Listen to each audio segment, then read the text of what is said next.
Gênesis capítulo 49, versículos 5 ao 7, começando no 5, diz assim: Simeão e Levi são irmãos, as suas espadas são instrumentos de violência.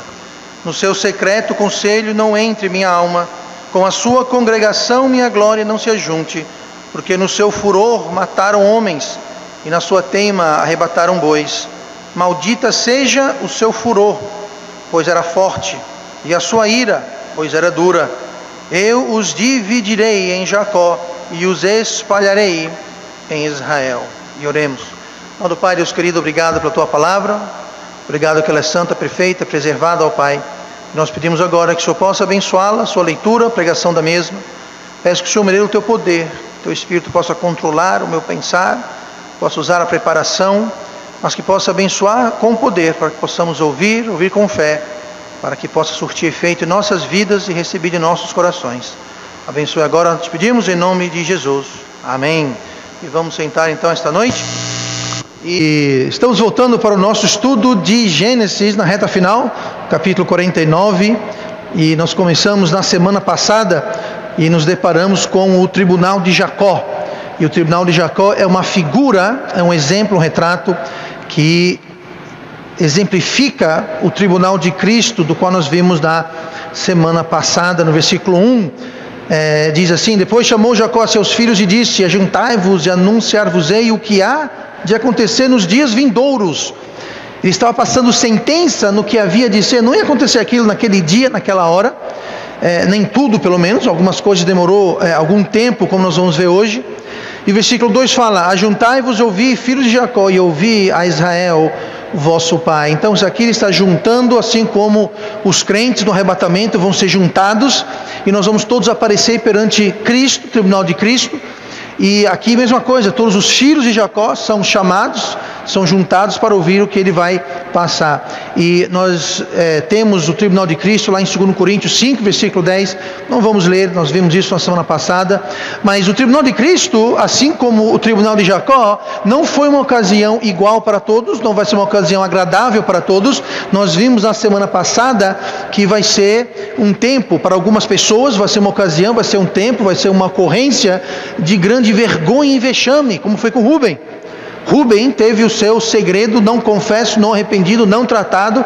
Ele tentou esconder, tentou colocar debaixo dos panos, debaixo do tapete, mas chegou a hora em que foi trazido à luz na frente de todo mundo, e foi um momento de grande vexame. E assim vai ser para muito crente. Vai ser uma ocasião de grande vergonha e vexame. Então não seja assim para você, não seja assim. Vamos tratar do que precisa ser tratado. E hoje nós vamos ver mais alguns dos filhos de Jacó. Cada filho de Jacó que é julgado, ele exemplifica como pode ser o julgamento, o tribunal de Cristo para cada um de nós. Hoje nós vamos ver, como nós lemos no versículo 5, Simeão e Levi. Simeão e Levi são irmãos. E esses são os dois que nós vamos tratar hoje. E o tema que nós temos, assim como com Rúben, o tema era uma ocasião de vexame. Com Simeão e Levi, nós temos para algumas pessoas, o tribunal de Cristo vai ser um tempo de colher o que plantou. O tribunal de Cristo vai ser uma ocasião que nós vamos colher o que plantamos. Esse episódio que nós vemos aqui, apesar de ser um episódio terrestre, o que Jacó estava tratando aqui era de julgamentos e ocorrências deste mundo, nesta terra. Mas no tribunal de Cristo nós temos que entender que vai tratar de assuntos e temas e consequências eternas e celestiais. O que a gente faz aqui na terra, a aplicação que nós podemos ter, o ensino que nós podemos ter dessa doutrina, é que tudo que a gente faz, que a gente planta, a gente vai colher. Lá em Gálatas capítulo 5, Gálatas 6 e versículo 7, fala assim: não erreis. Então Paulo começa logo dizendo, não cometa esse erro. Que erro? Ele diz assim: Deus não se deixa escarnecer, porque tudo o que o homem semear, isso também ceifará. Então ele fala: olha, não se engane, não cometa esse erro de achar que você vai plantar alguma coisa e não vai colher aquilo que você plantou. Deus, como diz aqui, Deus não se deixa escarnecer. Deus não se deixa zombar dele. É zombar de Deus achar que a gente pode plantar alguma coisa e colher diferente daquilo que a gente plantou. Então Deus não vai deixar de ser zombado, não vai permitir que ele seja zombado. Tudo aquilo, não fala algumas coisas, várias coisas, diversas coisas, tudo que a gente plantar nós vamos colher. E em última instância nós vamos colher, a grande ceifa vai ser no tribunal de Cristo, que são para coisas celestiais e eternas, que nós temos que observar. Então esse princípio não se aplica apenas aqui na terra. Nós já vimos no nosso estudo de Gênesis, como vimos a vida de Jacó inclusive, que a gente vai plantar, a gente vai colher o que a gente plantou. A gente viu que o que na terra se faz, na terra se paga. E isso não é só nessa vida, no céu também. Tudo que a gente plantar, seja aqui na terra, seja no céu, nós vamos colher aquilo que a gente plantar. Não tem como fugir, correr dessa verdade. Nós vamos colher o que plantamos, tanto aqui na terra, como também no céu. Agora veja só, versículo 5. Simeão e Levi são irmãos, as suas espadas são instrumentos de violência. No secreto do seu conselho não entra minha alma. Depois ele fala que no seu furor mataram homens, na sua teima arrebataram bois. Alguém faz ideia do que é que Jacó está se referindo quando ele fala sobre Simeão e Levi, que são pessoas de violência, que mataram e arrebataram bois? Ele aqui está se referindo a Gênesis capítulo 34. Em Gênesis capítulo 34, que nós já vimos, claro, algum tempo atrás, nós já vimos. Em Gênesis capítulo 34, Diná, a irmã deles, filha de Jacó, ela foi supostamente estrupada. A gente diz supostamente porque há fortíssimos indícios que não foi uma coisa forçada. Ela foi participante, ao que tudo indica. Ela queria de fato casar com o príncipe de Siquém, mas Simeão e Levi usaram o pretexto de que ela foi forçada, usaram esse pretexto para fazer o quê? Bom, se você olhar lá na história, nós não vamos fazer isso agora, mas se você olhar, o que eles fizeram foi que eles organizaram de forma sorrateira. Eles foram lá e conversaram com os homens e fizeram um pacto com os homens e fizeram um engano e foram na calada da noite, digamos assim, e caíram sobre aquela cidade de Siquém e mataram todos os homens. Todos os homens foram mortos. As mulheres eles levaram como escravas, como captivas. Eles saquearam a cidade, levaram os animais, o ouro, a prata, tudo de valor. Acabaram com a cidade. E por isso que aqui ele fala, as suas espadas são instrumentos de violência. Ele fala assim, porque no seu furor mataram homens, e na sua teima arrebataram bois. Eles levaram os bois, os camelos, tudo, todos os animais, toda a riqueza, tudo que tinha de valor, eles levaram, mataram os homens e levaram cativas as mulheres e as crianças, que não eram homens ou meninos, violentos. E aqui Jacó está fazendo, lembrando isso. Eles talvez tivessem esquecido, eles talvez com o passar dos anos haviam colocado no fundo da sua memória, atrás da sua mente, no fundo do coração, como executaram traidorosamente, enganosamente, e mataram a espada todos os homens e levaram tudo. Assim como Rúben, passaram-se anos. Imaginavam eles que o pai havia esquecido, imaginaram eles que Deus havia deixado de lado, pensaram eles que eles estavam livres. Lembrando, eles se enriqueceram com aquela jogada. Eles agora tinham muito animal e tinham muito ouro, muita prata. Eles tinham as mulheres todas eram escravos, eles podiam ter vendido ou colocar elas para trabalhar. Talvez achavam que tinham escapado. Mas tem uma justiça que ninguém escapa: a justiça de Deus. Justiça de Deus, ninguém escapa. Se esqueceram do sangue inocente derramado, do sofrimento. As viúvas, as órfãs, em escravidão, outrora livres para viver sua vida, agora são escravas, cativas. Quanto sofrimento!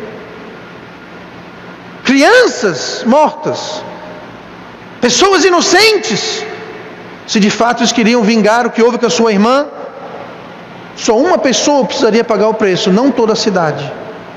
Aqui não tinha nada a ver com justiça. Eles aproveitaram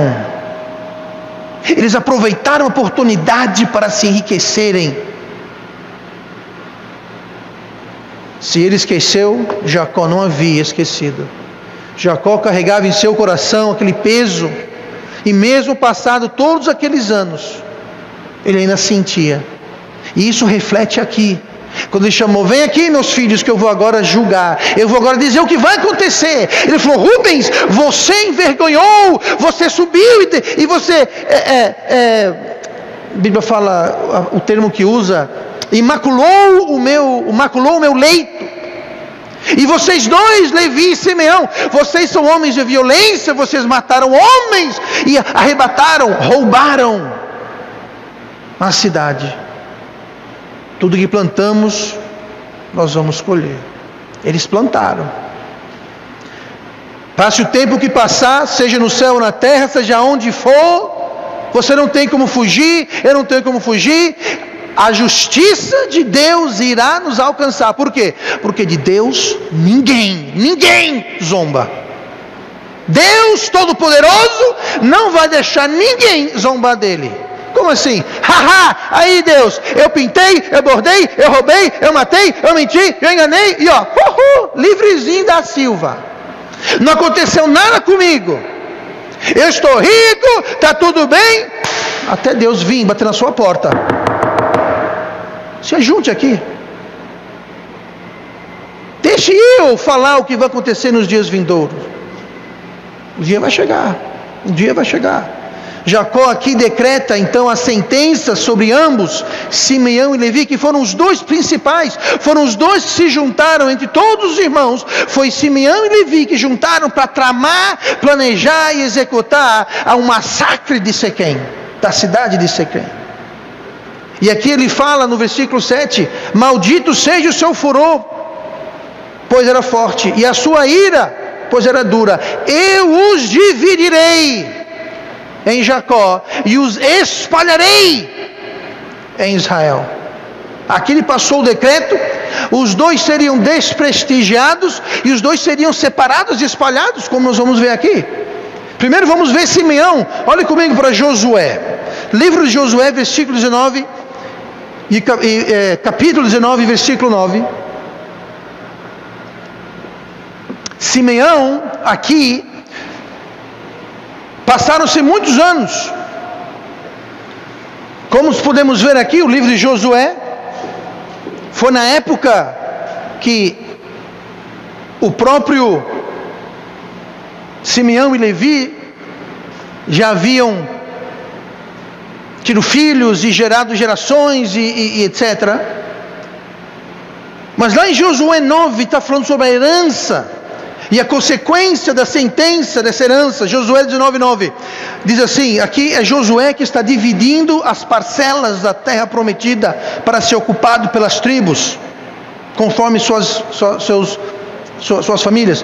A herança dos filhos de Simeão foi tirada do quinhão dos de Judá, porquanto a herança dos filhos de Judá era demasiadamente grande para eles, pelo que os filhos de Simeão tiveram a sua herança no meio deles. Se você olhar o mapa onde tem a divisão das tribos, você vai ver que a herança que a terra que a tribo de Simeão foi dada foi bem menor que as demais, e foi bem no meio da terra que pertencia a Judá. Judá, nós vamos ver isso semana que vem, Judá foi dado uma parcela grande. Nós lemos aqui isso: porquanto a herança dos filhos de Judá era demasiadamente grande para eles. Era tanta terra, que o que aconteceu foi que Simeão foi dado uma parcela dentro da parcela de Judá. Ele não tinha uma parcela à parte como todo mundo tinha a sua. A dele era dentro, foi tirada uma parte da parcela de Judá. Eles foram desprestigiados. Foi o menor das parcelas. E não foi tendo fronteiras, mas foi tudo rodeado por Judá. Ele foi espalhado, ele foi dividido na hora de receber a herança. Olhe comigo, para Números 26. Como parte da sentença que Jacó passou, Simeão teve que dividir e ter sua parte da parte de Judá. Foi desprestigiado. Simeão foi espalhado entre seus irmãos. Agora olha aqui comigo Números 26 e o versículo 12. Números 26, versículo 12 fala assim: os filhos de Simeão, segundo as suas famílias: de Nemuel, a família dos Nemuelitas; de Jamim, a família dos Jaminitas; de Jaquim, a família dos Jaquinitas; de Zerá, a família dos Zeraitas; de Saul, a família dos Saulitas. Estas são as famílias dos Simeonitas, 22.200. Marque bem aí, 22.200. O que nós lemos aqui é do livro de Números. Eu entendo que o livro de Números não é o livro favorito de muita gente. E muita gente, quando chega na hora de ler Números, passa por cima porque nunca foram bons em matemática. Mas entenda, o livro de Números, originalmente, antes de ser chamado de Números, ele foi traduzido como Números, mas se você pegar uma Bíblia, o Torá, o Velho Testamento hebraico, o livro de Números originalmente é chamado o livro dos censos. O que é um censo? Um censo, o IBGE faz isso, não é? A cada 7 anos, 9 anos, 10 anos, eu não sei, alguém sabe dizer quantos anos? Bom, enfim, de tanto e tantos anos tem aquela contagem. Eles querem saber quantas pessoas moram em cada casa, e por bairro, por cidade, por estado, no país, para ver. Pois é, o livro de Números nada mais é do que um livro dos censos, que era feita a contagem. E aqui está falando sobre um desses censos. Houve 2 grandes censos. O primeiro censo foi em Números capítulo 1, quando o povo foi contado. O segundo censo foi feito anos mais tarde, depois de uma praga que morreu muita gente devido à rebelião do povo. Então, como morreu muita gente, eles queriam saber quanto sobrou de quem. Então foi feito o segundo censo. E esse censo aqui em Números 26 que nós estamos lendo. Tá? Agora, veja bem. Nos censos, o segundo censo, haviam 22.200 pessoas. Pessoas de 20 anos para cima. 20 anos para baixo não era incluso nesse censo. Então, haviam 22.200 pessoas. Você fala, não pastor, mas é um número bom. Era a menor tribo que tinha, era a tribo de Simeão. Pra você ter uma ideia, a tribo que mais tinha população acima de 20 anos, que foi tomada no segundo censo, era a tribo de Judá. Mais uma vez Judá. Marque bem essa tribo Judá para a semana que vem. Marque bem. Judá, a maior de todas as tribos, foi contada 76.500 pessoas. A segunda maior tribo era a tribo de Dan, que foi contado 64.400. Então veja bem, 76 mil para cima. A segunda foi 64 mil e um bocado. Aí, para poupar eu ler todas as 12 tribos, a penúltima tribo, era a tribo de Manassés, com 53.700 pessoas. Então veja bem, a primeira tinha 76 mil, a segunda tinha 64 mil, a penúltima tinha 53 mil, e a última, que era Simeão, tinha 22. Está vendo a diferença da última para a penúltima? 22 mil para 53, quase 54 mil. Sabe o que foi isso? Isso foi a sentença que Jacó passou. Isso é Deus dando o troco. Isso é Deus fazendo a tribo colher. Sabe o que é mais triste?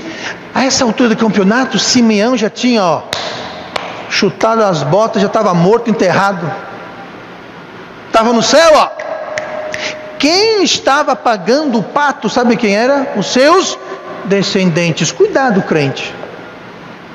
Cuidado, mãe, pai, avô, avó, porque não é você sozinho que paga pelos seus erros.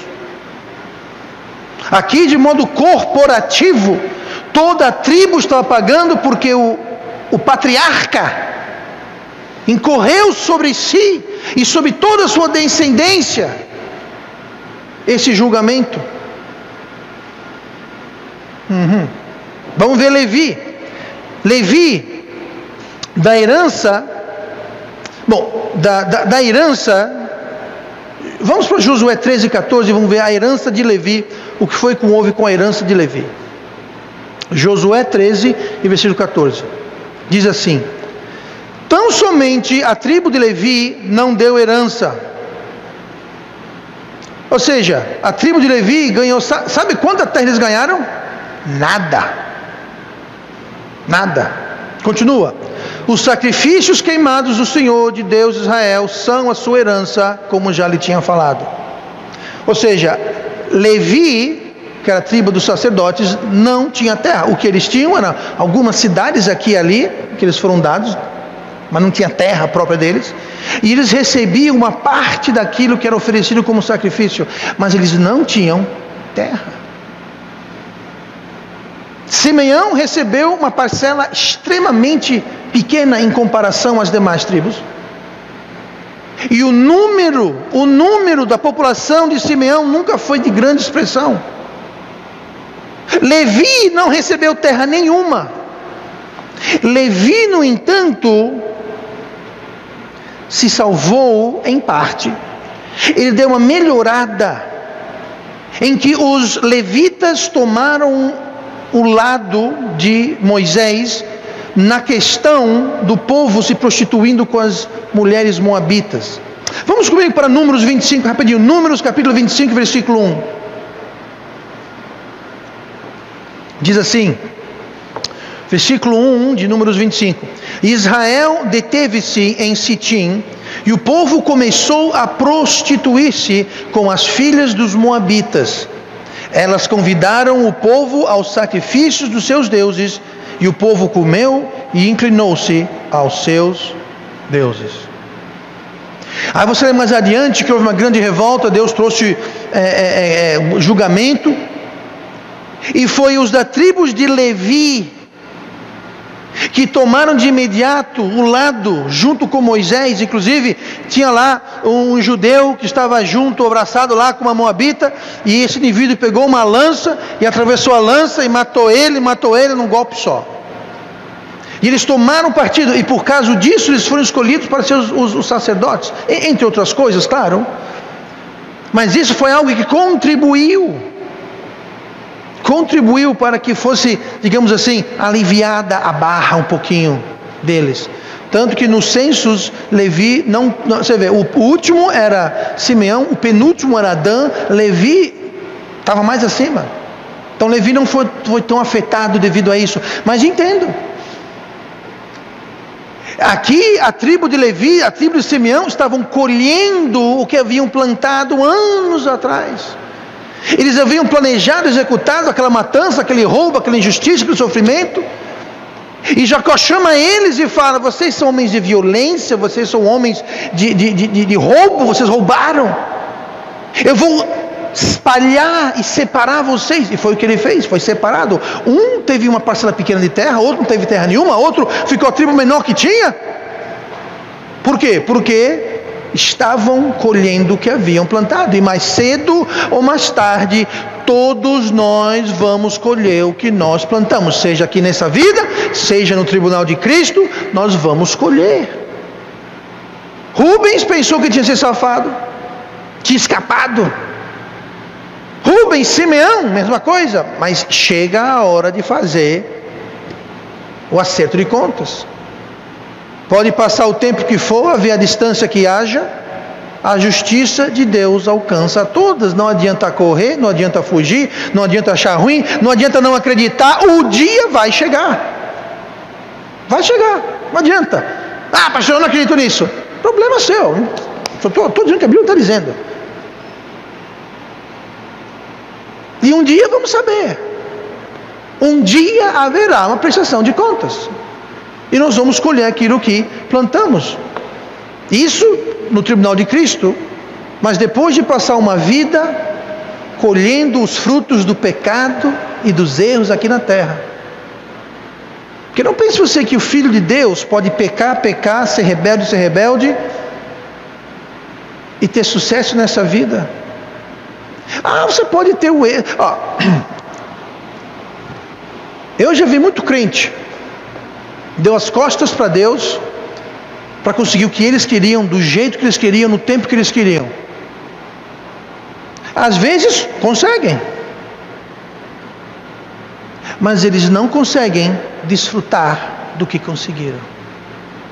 Sim, eles têm dinheiro, mas vivem uma vida miserável, sem paz, sem sossego. Sim, eles conseguiram o que eles tanto almejavam, mas não conseguem desfrutar do que conseguiram, porque Deus não está abençoando. E depois de passar uma vida de pecados não confessos, de pecados não tratados, onde não houve mudança, nem conserto, nem reparação, e colhendo o fruto, colhendo os resultados, colhendo o que foi semeado, não tendo paz, não tendo sossego, não tendo nada que caracterize uma vida plena. Jesus volta um dia, você é convocado a se apresentar no tribunal de Cristo, e lá suas obras são julgadas, e você recebe ali também o que você plantou aqui na terra. Gente, quer um conselho? Faça isso não. Reconheça os nossos erros, o seu erro, o meu erro. Confesse os pecados. Trate deles. Ah, pastor, mas faz tempo. Rubens foi uma vida inteira. Simeão e Levi passaram-se anos. Repare, dentro do possível e do impossível, repare, confesse, deixe. Porque o que a gente levar com a gente para o tribunal de Cristo, aí não tem mais o que fazer, gente. Não adianta chegar lá, oh, Jesus, dá para eu voltar rapidinho para eu tratar dos assuntos que... Não. O seu tempo era lá. O seu tempo passou. Lá era para tratar. Aqui não adianta mais. Aqui acabou. Encerrado o expediente. Aqui ninguém faz mais nada. Depois de passar essa vida de frutos do pecado, dos erros, onde receberemos os frutos eternos dos mesmos erros e pecados. Se Deus lhe disciplina aqui nesta terra, a sua disciplina vai durar o quê? 20, 30, 40, 50, 60, 70, 80, 90, 100 anos, 120 anos. Agora imagine aquele fruto que você vai colher, aquele fruto que você plantou do pecado. O que você receber no tribunal de Cristo vai durar sabe quanto tempo? Para sempre. Para sempre. Vai ser eterno. O tribunal de Cristo vai determinar a sua posição, não só no milênio, mas na Nova Jerusalém, para toda a eternidade. Você pensa que no céu vai todo mundo ficar tocando harpa e pulando de nuvem em nuvem, é?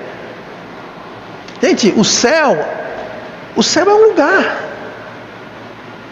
Tem ruas, moradas, vai ter palácios, rios, árvores, animais, vai ser um lugar. E nós vamos ter posições, responsabilidades, moradas, e a sua morada, e a sua posição, as suas responsabilidades, o seu grau que você vai desfrutar no céu vai ser determinado no tribunal de Cristo. Então, se depois do tribunal de Cristo você falar, está aqui seu endereço, Grota dos Anjos, Bananeira número 3. Como é que é? Bananeira número 3? Você vai ter a sua morada, vai ser embaixo da bananeira. E o meu palácio? O seu palácio? O seu palácio? Jesus vai dizer, olha, eu só pude construir com o tesouro que você mandou adiante de ti. A Bíblia não fala, juntai para vós tesouros do céu? Pois é. Como é que a gente ajunta tesouro no céu? Vivendo uma vida digna de um filho de Deus. Não perfeito, ninguém é perfeito. Mas quando confessamos e deixamos e tratamos e reparamos e seguimos e somos sinceros e abertos e queremos servir a Deus e ao próximo e amá-lo de todo o coração, de toda a alma, com toda a nossa força, a gente está juntando tesouro no céu. E com esse tesouro no céu que Deus vai construir uma mansão. Agora, se você manda 20 tijolos, uma telha brasilite e 3 ripas, isso aqui é o que? Uma mansão? Ajuntai para vós tesouros do céu. E no tribunal de Cristo vai ser quando a gente vai saber o que a gente depositou, se queimou. Paulo fala: a obra de cada um será provada pelo fogo. Se for feno, palha ou madeira, se queimará. O tal sofrerá detrimento, mas será salvo. Mas se a obra de alguém for ouro, prata e pedra preciosa, vai passar pelo fogo e vai sair refinada, e esse receberá galardão e honra. Esse vai para a mansão. Agora, quem chega lá e tudo que fez foi madeira, feno e palha, ou seja, coisas que não contam. Se você chega lá e fala: olha quanto dinheiro eu tenho na minha conta, Jesus, olha o carrão que eu tenho na garagem, olha a casona que eu tenho, olha para as festas que eu fui, as viagens que eu fiz. Quando o fogo chegar perto, não vai ficar nada. Agora, quem chega lá dizendo: olha as almas que eu levei a ti, olha quanto que eu dei para a tua obra, eu dei do meu tesouro, do meu talento, do meu tempo, eu ajudei o próximo, eu alimentei o faminto, eu dei roupa ao que estava com frio, calcei os descalços. Esse pode passar pelo fogo que vai sair refinado como ouro purificado. Esse sim vai para uma mansão, uma alta posição. Até quando? Para todo o sempre. Simeão recebeu uma parcela desse tamanho. Aquilo era aquilo. Até hoje é aquilo. Até hoje é aquilo. Ficou sendo a menor tribo. Sempre foi a menor tribo. A mais insignificante, a menorzinha de todas. O tribunal de Cristo será uma ocasião terrível para muita gente. Eles vão perceber que passaram uma vida sem dar 2 pensamentos para Cristo. E que agora é tarde demais. Agora chegou a hora de fazer a conta. De ver o que realmente contou, o que realmente é importante. Por isso precisamos tratar do erro e do pecado enquanto há tempo. Ah, pastor, mas eu já fiz coisas. Trate. Pastor, como a gente faz isso? Venha semana que vem, nós vamos ver a tribo de Judá. A primeira tribo foi a tribo de Rubens. Exemplifica aqueles crentes que vão ter no tribunal de Cristo um tempo de vergonha e vexame. Simeão e Levi representam os crentes que vão ter um tempo de colher o que plantaram. Judá vai ser diferente. Judá vai ter outro tema. Semana que vem nós vamos ver como podemos tratar, como podemos chegar no tribunal de Cristo tranquilos, confiantes, cabeça erguida, sem vexame, sem plantar, sem colher os frutos do erro e do pecado. Nós veremos isso com Judá semana que vem. E vamos orar. Pai amado, obrigado.